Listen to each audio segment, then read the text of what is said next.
Welcome to Hope for Highlands, our task force meeting for building a trauma-informed community. My name is Anna Richard, and I am the Director of Children's Services here at Champion for Children Foundation. Today, we are also going to share something you are good at, a strength. And so my strength is, I think, creativity. I love being creative, no matter what it is, if it's arts and crafts, baking, coming up with new ideas here at work, whatever it might be. So creativity is definitely one of my strengths. So please share your name, where you work, and a strength.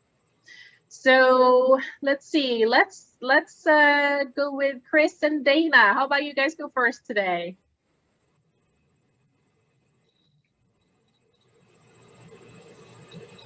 Okay, my name is Chris Haddon. I'm with Bible Fellowship Church. We're the Children's Ministry Directors here at Bible Fellowship Church. We also are the directors and CEO of Hope Ministry of Highlands County. And so one thing, lots of children. So that's a gift I guess I have that I didn't know I had. So I think that's what I do. I manage a bunch of kids well. Mm-hmm. And I'm Dana, Chris's wife, and my strength, I think, is admin support for him, and also just loving on the kids and just kind of help managing them. So I think that's my strength too. Wonderful, thank you.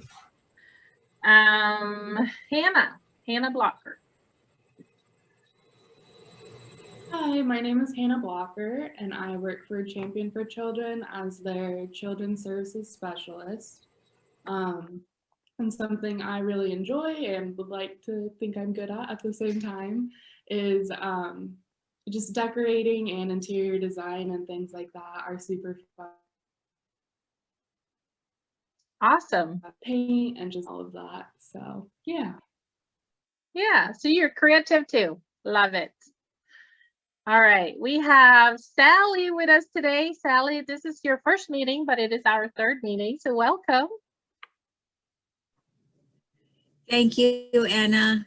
My name is Sally Fernsel, and I work for Healthy Families in Highlands. And I think one of the things, I'm good at many things, I'm happy to say, but one of the things that I feel like I am good at is encouraging others and making people feel comfortable when we're new and coming together. So thank you. It's great to be here today. Well, thank you. And that's wonderful. Trauma informed to, know how to make someone comfortable. So that's perfect, Sally. Thank you for joining us today. We have Kelly.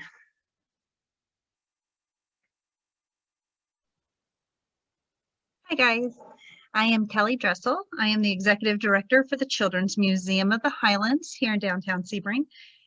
I'm going to go with this as my strength. My husband would not agree, but I am always willing to take a lead on a project. I tend to not say no, especially when it comes to my children or here at the museum. And I can start a project and see it through. Well, that is really good to know. Kelly, you just gave me the biggest gift you can give me. That's awesome. Thank you. Thank you. I rarely say no, so just keep that in mind. I will keep that in mind for sure. All right. We have Yolanda.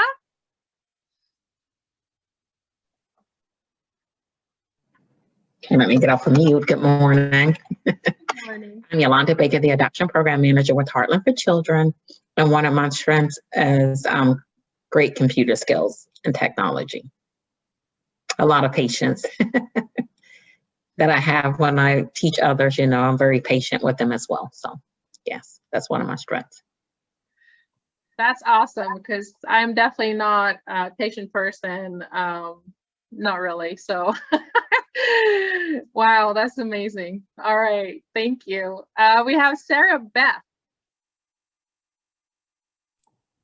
Hey, I'm Sarah Beth from the Children's Advocacy Center.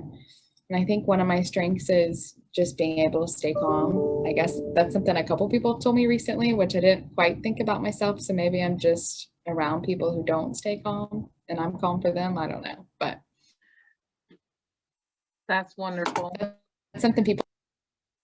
Yes, thank you, Sarah Beth. Staying calm. Yep, not everyone has that ability for sure. All right, we have Marissa. Hey, good morning, you guys. Sorry, my camera's not on. I'm walking around our building at the moment because they're testing the fire alarms. But I am the director of Salamta Family Project, as well as a TBRI practitioner. And I'm currently serving as chair for the Children's Services Council of Highlands County. I would have to say that my strengths are training and public speaking.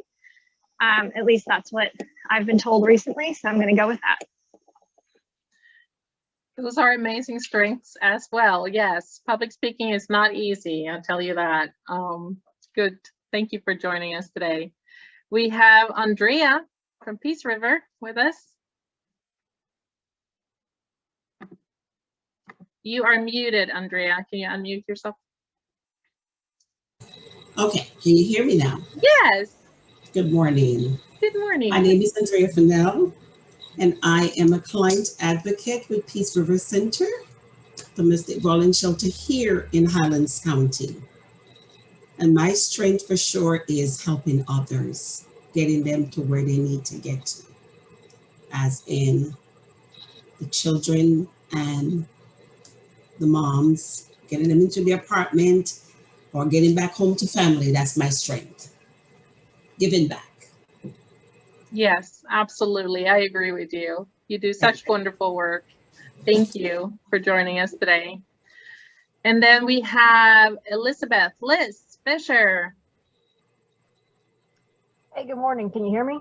Yes. Around with it. My name's Liz. I work for the Highlands County Sheriff's Office as a victim advocate. And I guess a strength would be I'm kind of a jack of all trades. I wear many hats and accomplish a lot of things. Yes, you do. I think it's awesome that you even have time to join us for this thing. So thank you for joining us and being here with us. All right, we have Aruch. Hi, everyone. I apologize for my camera. I'm having a bit of a technical issue this morning. But my name is Ruch Simmons, and I'm the Community Engagement Specialist at Heartland for Children. And I would think one of my strengths is multitasking. I wear several hats, so the ability to take them off and, on with it, definitely, I think, one of my strengths. Yes, absolutely. Thank you, Aruch, for sharing and being here with us. We have Sarah. Sarah's new with One Hope United. Hi, good morning, everyone. I'm Sarah Tuning. I'm the Executive Director of One Hope United. And I think my strength is probably seeing all sides to situations, whether it's political or relational. I may not agree with it, but I can usually understand and explain other people's perspectives and kind of find the middle ground. I think it's a strong middle child characteristic I brought in from growing up in a big family. So, and my camera will be on shortly when I get back to my computer. Awesome. Well, thank you, Sarah, for joining us today. It's a blessing to have you with us. And then we have Mercedes. I am the admin of the Children's Advocacy Center. And Varush kind of stole mine. I was going to say multitasking because I do a lot of things. But I also think my other biggest strength is the ability to keep a straight face doing everything that I deal with. That's awesome. Yes, that is a hard thing to do sometimes, for sure. Yes. All right. Well, welcome all. We are so focused on our clients' strengths that sometimes we forget our own, and to recognize that we do things well as well. So it's important that we do that sometimes. Just take a pause and go, what am I good at? You know, what do I enjoy? What can I bring to a team, for example? So that's awesome. I'm going to go ahead and just quickly go through the last meeting minutes, just recap real quick. I'm hoping that everyone is either watching the videos or read the minutes if you do miss a meeting. But we did have 16 attendees last time. We did finalize the mission and vision, and we also voted on our name after the meeting, which is now Hope for Highlands, which I think is a great name. Not the one I voted for, but most of you did. So that's the one we're absolutely going to go with. And it's growing on me. I'm actually loving it. So good job, you all. We also talked about the different levels of being trauma-informed and providing trauma-informed care. And we had those little triangles for a visual and kind of showing that there are different levels. And what we want to do is move up on both of those triangles. We also talked a little bit about, you know, what does it mean to be a trauma-informed community? Everyone do their own definitions. There's nothing that says, well, if 40% of people know what trauma is, now we can call ourselves a trauma community. That's not really how it works. The way it works is more, it's based on having a strategic plan, having a commitment to engage with the community, to work towards implementing a trauma-informed framework, and you know, broadening the understanding of trauma, as well as implementing trauma-informed care.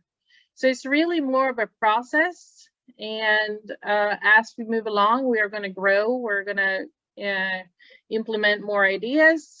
We're going to figure it out. We also talked a little bit about the metrics and data. The baseline survey that was brought up by Kathy last time, there was never a survey actually sent out. There was no data collected, so we actually don't have a baseline survey, and we can talk more about that as we move along. And please remember, you are muted, so as you speak, please unmute yourselves. All right, so I have in my first presentation a little bit of ABCs on how to build a trauma community. There's a lot to building a trauma-informed community, and we have already mentioned that a few times. This is kind of putting all of that into 1, 2, 3 kind of ideas, grouping of summary ideas. So the first one says, a trauma-informed community establishes a holistic strategic plan that links a community together for the purpose of surrounding, supporting, and protecting community members from traumatic events, re-traumatization, and its adverse effects. So I really sat down last night, you guys, with my husband, who is always worked with children in some way or capacity. And I love bouncing ideas off of him because he's not at my work or he's not doing what I'm doing, but he still has that community feeling of how do we work within a community. So we came up with some great ideas, and this is kind of where I want to start to kind of kick you all off, because it's really about how do we build resilience in our community members. Well, we do that by establishing healthy, supportive relationships, common goals. We invite everyone to have a basic understanding of what trauma is so they can be supportive. Build a strong community, have them be involved. All of us need to be involved in this. And I was thinking, what is resilience, right? I had to really break it down and look at it because there's a lot that goes into it. And there is the 7 C's, they're called. The 7 C's of resilience: competence, confidence, connection, character, contribution, coping, and control. I was thinking, well, how do we do all of that? with a few, I don't know, activities, programs. How do we reach out? How do we get everyone involved, right? So my husband said, do a ice bucket challenge kind of thing on social media. Do a community challenge. Do a social media blast where it's hashtagged Hope for Highlands. So we talked about it and we said, how about we do a random act of kindness challenge? How about people videotape themselves or someone videotape them doing something nice for someone else and spread the love with a sign or information connecting it to trauma informed. So that's one idea.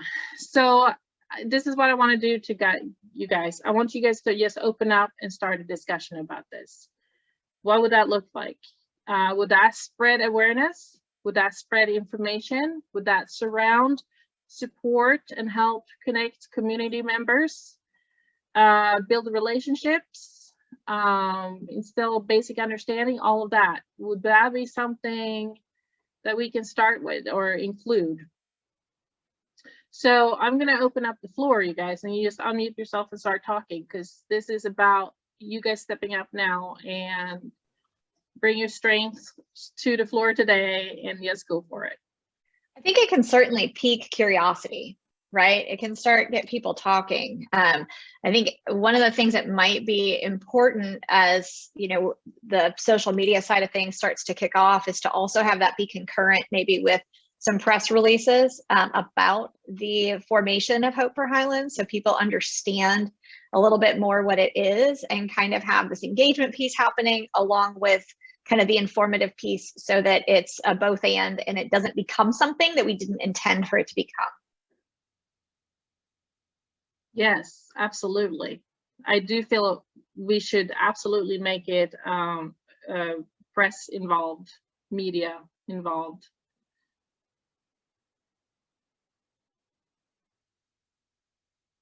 It's just, I think you would give, how successful the ice bucket challenge was, right?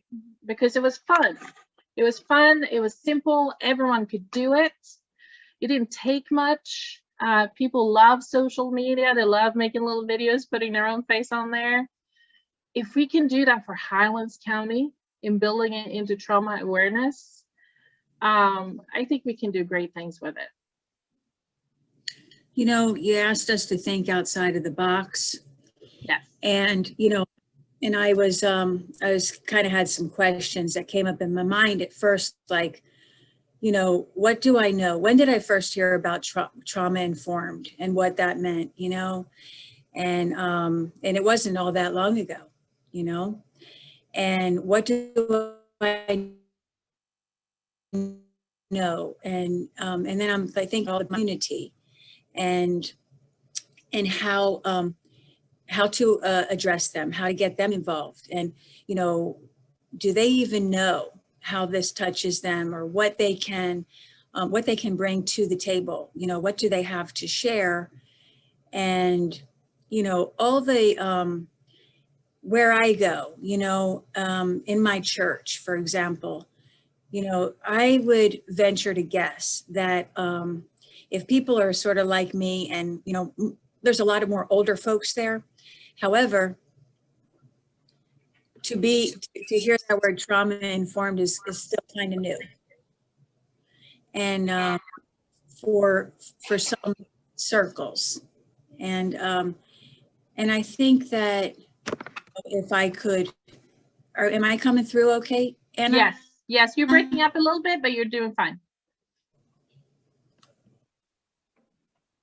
Okay, so if perhaps it's talking, it's word of mouth. What do you know about trauma informed? And because, I think that a lot more people have a greater understanding and can really give without having to give, it's one of those things where it involves us all, but we don't really know it, is what I'm thinking. And, maybe it's talking at first, getting conversations started, you know? Yes, I actually agree. And I love the fact that you brought in church in that, because I have another idea. And I'm going to just share my ideas with you, and then hopefully you get your own ideas going and so forth. Let me see if I can scroll down. So the resilience documentary, right? We have that. We have that documentary, that video, and a TBRI with that, with Marisa is doing such a great job with. How about we do an Eat, Pray, Love, Live with resilience event at churches? We do it a big thing. We do food, break time, entertainment, where everyone is welcome, where it's just a safe environment, open doors, community event, right? Make it really an outreach, because we got to start somewhere. Kind of like what we said last time, let's start small and grow it. I would love to get in on churches, you guys. I would love to start with those kind of communities and have these events, and then it will just probably spread from there. I have a feeling it will just spread.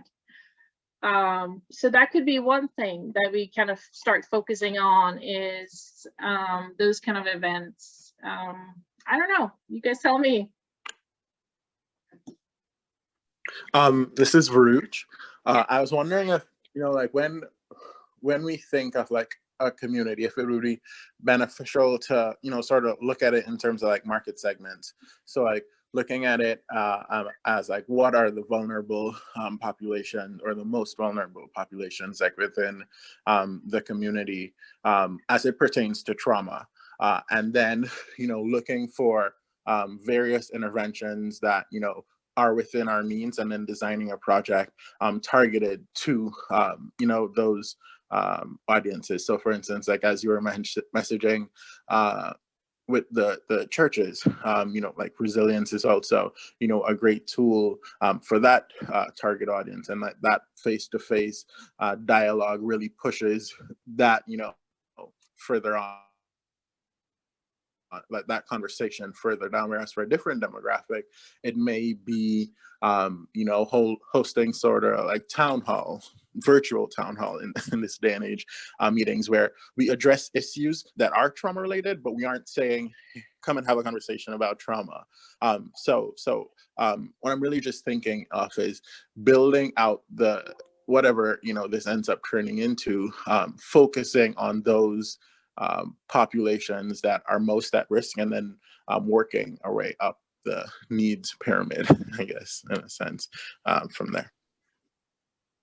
Okay. Yeah, Baruch, I like where you're going with that. I think in addition to the bottom up, I think we also want to be looking at top down almost at the same time, because we want, in order for real traction to happen, I think we also need influencers.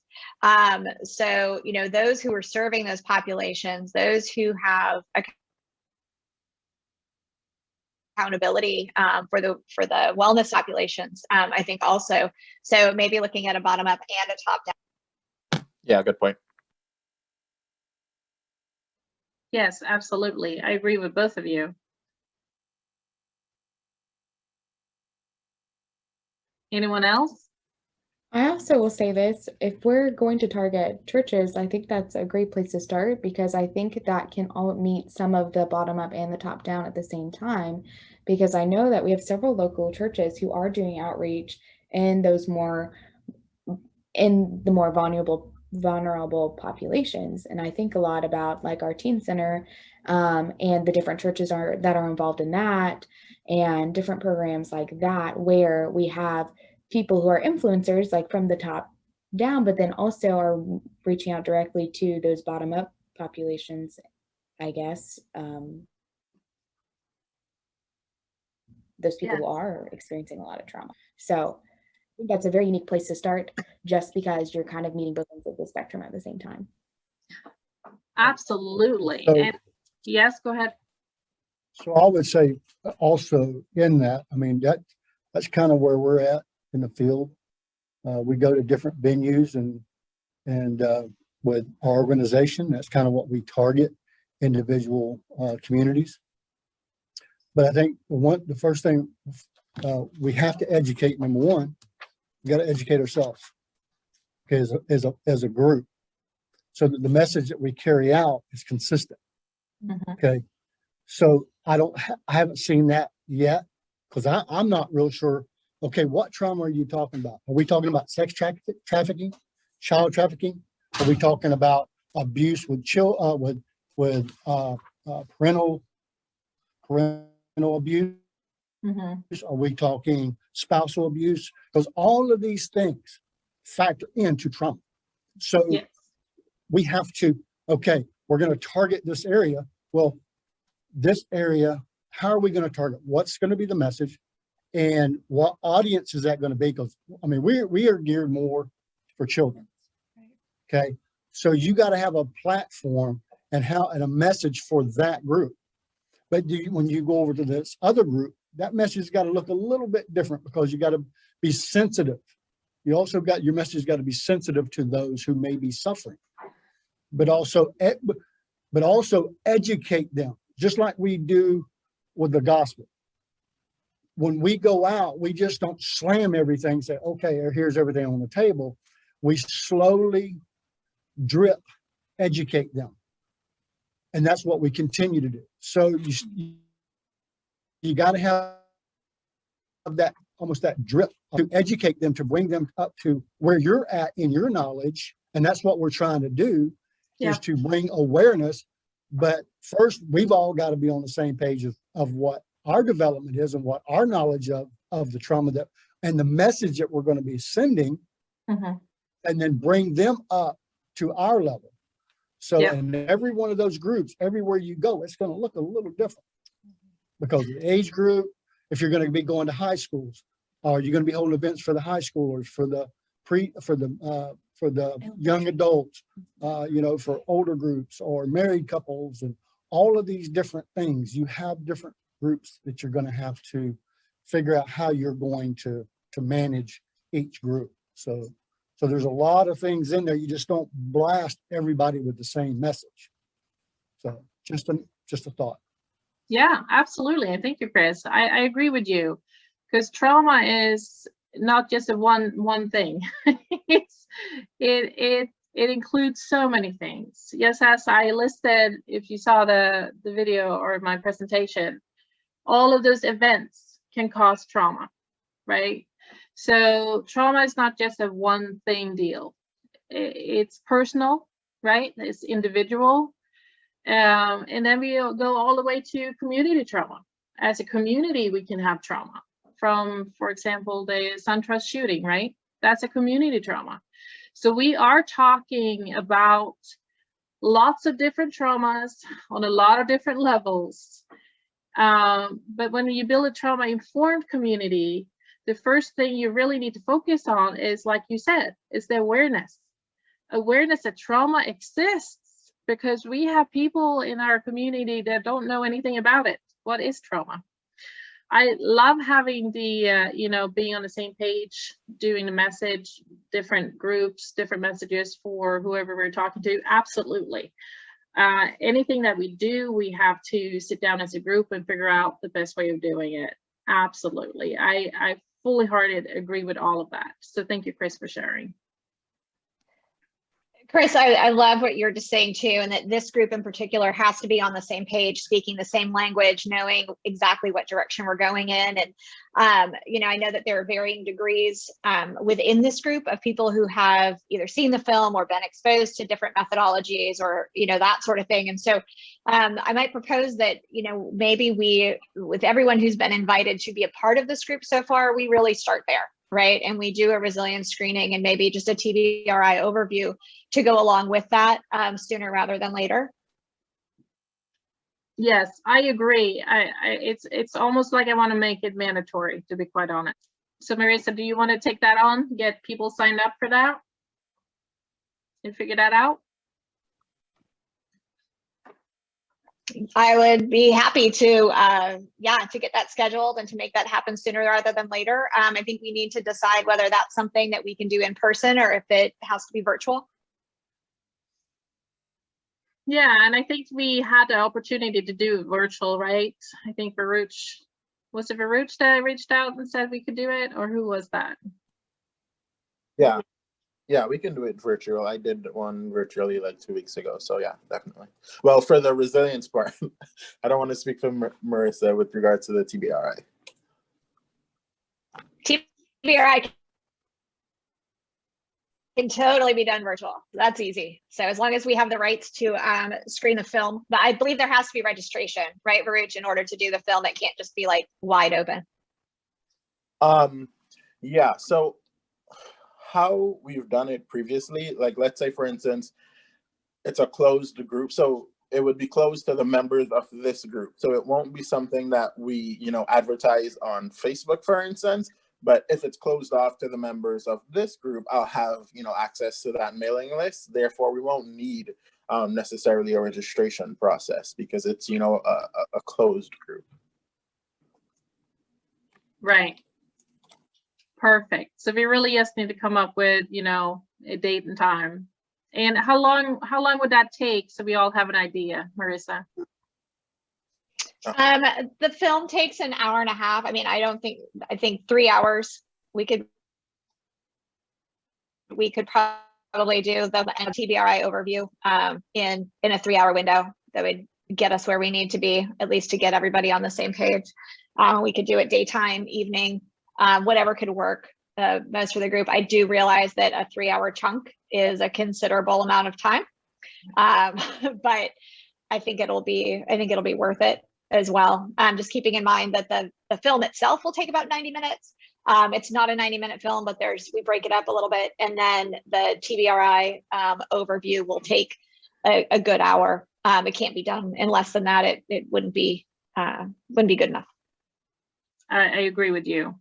So maybe a 9 to 12 kind of chunk in the morning or something like that would work. Okay. So with that said, if Marissa were to send out an email to everyone, kind of get everyone on the same page, please respond to her email so we can get that going and get it taken care of. Because I think I agree with all of you. I think that's really a good base to stand on as we move forward. So thank you for taking that on, Marissa. Okay, perfect. So this is what I wanted. I wanted the discussions to start going. Really what our discussions are going to do is establish our strategic plan. So that's why we're opening up for everyone to kind of jump in and say, hey, how about we do this or that? Oh, Anna, I am a latecomer to the group. Have you discussed any kind of end result? What is the ultimate goal of a trauma-informed community? Yeah, a little bit. Kind of showing the triangles, how we want to just, let's say we have a big chunk of people right now who don't really know what trauma is.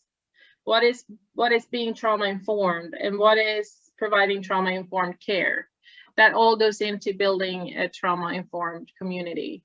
So really what we want to do is we want to kind of shift those levels up and get more people trauma informed and providing more trauma informed care. That's really the main goals. The way we do that is, within all of that is our mission and vision. So let me read it to you real quick. So Hope for Highlands is a Champion for Children initiative for Highlands County, Florida, with a mission of building a trauma-informed community based on shared values and goals through a community-based systems of care. So all of us being on the same page, right? Implementing trauma awareness, understanding, prevention, and healing. So then our vision with that is for our county to be a safe and resilient community built on acceptance and healing that surrounds, supports, and protects children and adults from trauma, re-traumatization, and its adverse effects. So there's a lot of stuff that goes into that. And Sally, did you have a chance to look at our first meeting video at all? No. Okay. But I can go and look at it, okay. And thank you for sharing that in brief. And I won't take any more time off of today's agenda.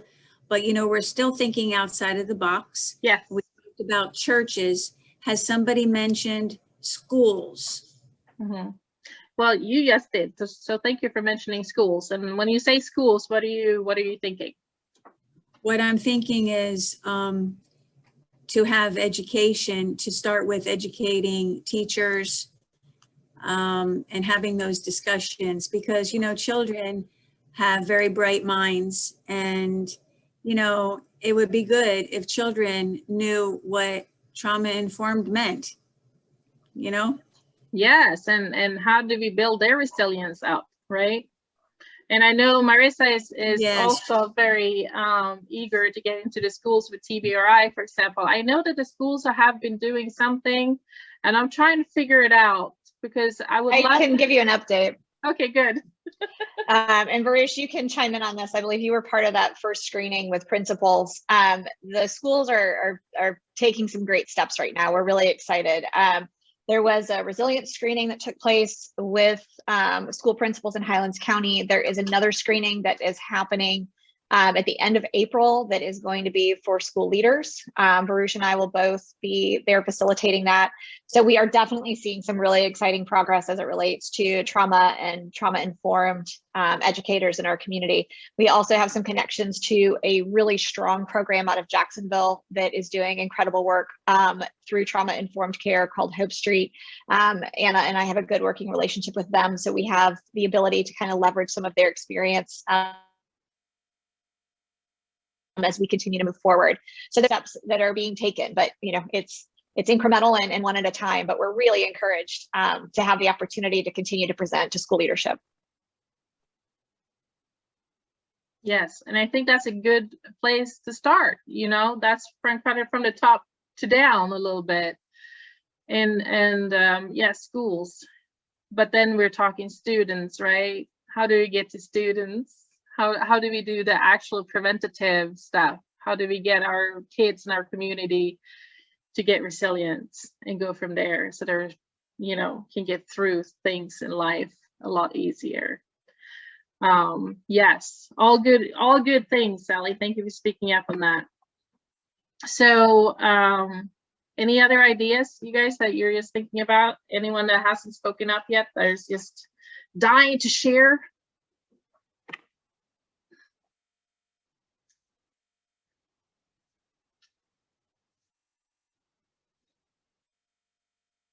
Okay. What I want to do when I say out of the box, also, you guys, I know this is a tissue box, but it is a box. Any ideas is good ideas. And I say that because we get so focused on one thing, or the norms of how we do things. We get so stuck in that sometimes that we don't see the bigger picture.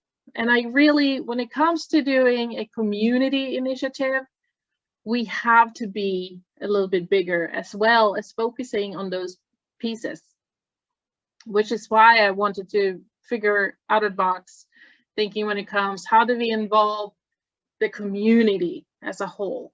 What do we do? Which is why I said, the random act of kindness, or do community games, maybe treasure hunt, where each little clue can have some trauma-informed information on it. I don't know, something fun like that. Resilience documentary is a great tool, and I love the fact that we want to focus on that and do that within this group. I think that is so important, and so forth. So all of these ideas, thoughts, thinking, again, that's how we kind of build our strategic plan. So our plan can, for example, include then, go to churches, get churches involved, do this presentation. How's that going to look like? What's the target audience, right, Chris? What's our message? Absolutely. So everything we come up with, no matter what ideas it is, I think we should embrace them. I think we should all talk about each idea and see, is this something we want to focus on? So please keep bringing those great ideas. And as we move forward with this, all these things are going to come together and build our strategic plan. With that said, and I know I talk a lot, and I'm sorry, But I did send out the ABCs of trauma-informed care, right? So B and then C on the bottom. These, I broke them up a little bit in questions. For example, when we talk about involving or engage people from all sectors, what does that look like, you guys? I mean, we have nonprofits in here. Child abuse prevention is a huge one amongst us. We have mental health counselors involved. We have churches. We have media. We have law enforcement, government, human services. What are we missing? I mean, who do we still need to get involved in our group? Because this is still a small group. So I would love to hear some ideas on that too today. Someone that's important in our community that we really need to get involved. I'd recommend local governance. So, you know, maybe someone at like the commissioner level, and also someone, you know, like from the business sector, representatives of some of the larger employers throughout the county. Yes. I think Kevin can be a strong advocate for us in being able to intentionally present within the council. So yeah, no, I think we have huge opportunity there. I think the medical community, you know, the hospitals, pediatricians, medical community is a big factor that we need to consider as well. I think whoever said business, like absolutely all day long, whether it's chambers of commerce, Rotaries, you know, different ways to connect with people. And I think we also can't ignore our retired population. I think that there's a lot of opportunity there to connect with them. And I think as we're doing this though, and I know counselors who are on here, I think we also need to be really cognizant that as we're talking about trauma, we also have to be prepared because people can be triggered by these conversations or have some realizations. And so I think we need to be really wise in having some referral opportunities available so that if people need to talk to someone, we can point them in the right direction. Yes. So as we continue to move people, to have those resources available for people to make those connections. Yes, I agree. And I know Sarah is on here, she's a counselor, but we also have Amanda Hollywood, Lori Helms, a part of this group. They have not been able to join us yet, so we do have some counselors available. I have Kelly. a quick question. I guess when I first joined, I was thinking this was more geared towards children because I'm just thinking they can't protect themselves. But because we're branching it out, I don't know if there is still the task force that is surrounding the SunTrust incident. Maybe the SunTrust business itself or somebody in that community, because there is that beautiful park that's there. And maybe we can utilize that as a base for something more adult driven, but they might be a good source because we're still very much on their radar as far as a corporate level. Yes, that's a great idea. I did not even think about that. That's wonderful. And when it comes to comment about children, here's the thing. Yes, I am all about children. That's what I do. That's my job, right? Most of us do work with children and their benefits and all of that, care and health. What happens is though, when a child grows up, becomes an adult, and they're still dealing with the trauma stays with them and they will affect their children. So it's a circle, right? So for us to stop that circle, we can't just work with children. We also have to work with adults. And that's such an important thing, building a trauma-informed community, that we don't just focus on one age group. We have to focus on everyone, even the elderly, to be quite honest with you. It's so important. So thank you for bringing that up, Kelly. That's a great point, and thank you. So any other ideas? One thing though, just again, I want to go back to yes, the process of the age groups. Again, we have to have a strategy and a message for each group. It can't be the same. So like, you know, the ones of us who deal with children every day, we're in the community, that's kind of what we do. Right. You know, that should be our, that little niche should be our niche that we look at. We come up with a strategy and a message for that group. And that's kind of, and then there may be another group of you guys that are more, work with adults more than some of us others that don't have, you know, much. You have a strategy for reaching that group, and then different. And then if we get some pastors on board, some others, you know, maybe, you know, we hand them off to the churches, okay, how they communicate with adults and their congregations. So you have we have a message, a different message for each one that works for that group. So I think, and in that also, we have to understand with trauma, because like it has triggers, like Marissa was saying. You've probably heard this phrase, especially lately. You know, people, you got to treat people like they're asleep or they've been put under. So you got to slowly wake them up. You can't do it all at one time. So your message has to become slow, and then at some point, you know, they get the full picture, but they're going to have to get it slowly, because when you're dealing with trauma, a lot of people are going to respond. And the one thing is you want to get them, one, talking, like you said. You want to get them talking about it. You want to get them curious about it. You want to keep them engaged. And so as we slowly wake them up and draw their interest, I think that's going to be probably the best approach, probably in every group. So I just wanted to put that out there. Yeah. Thank you, Chris. That's great input.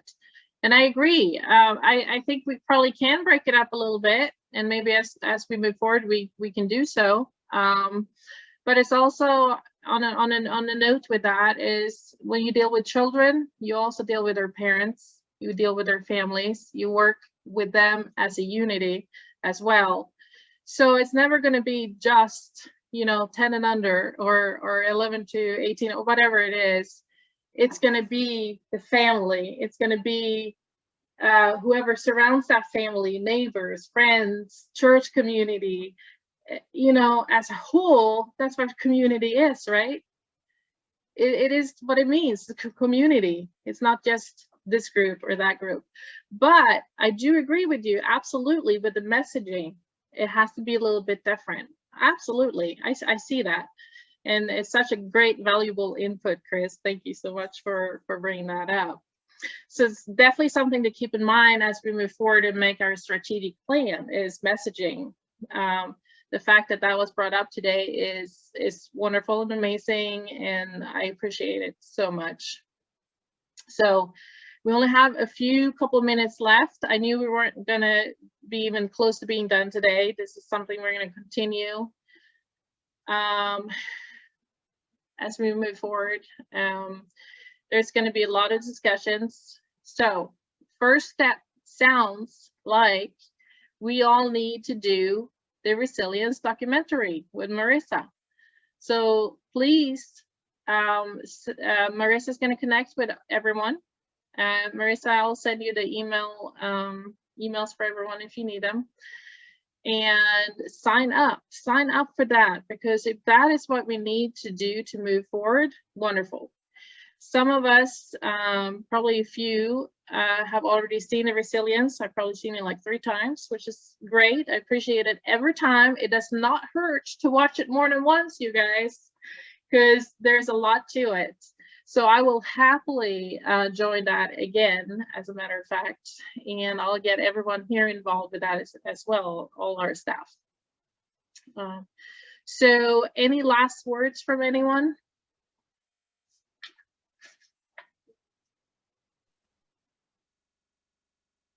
Yes, just Wednesdays. We can generally give up an hour on Wednesday, but a 3-hour session on Wednesday would not be good for us. That is one of our busiest days of the week. So yeah, Marissa, Wednesday would not be a good day for us. Wednesdays is out, you guys. Maybe Thursday. How about Thursday? For some reason, we have had our TBR trainings on Thursdays, and that seems to be working pretty good. So anyways, I'm sure we'll figure that out. And I would like to see that happening pretty soon as we move forward. So good decision, you guys, today on making that happen. Good getting in, talking, opening up, throwing out some ideas. Great input. I appreciate every single one of you all. And I hope to see you next time. And if there's any questions, concerns, anything, just send me an email or give me a call. Does that sound good with everyone? Thank you. All right. Well, thank you guys. And one last thing, since you do have the ABCs, start looking at that, break it down, do some brainstorming. What does it all mean? I can send out my questions with it as well to kind of get you thinking, because that's all I wanted today was get you guys' input and move forward a little bit. So I appreciate it. Thank you, and we'll see you next time.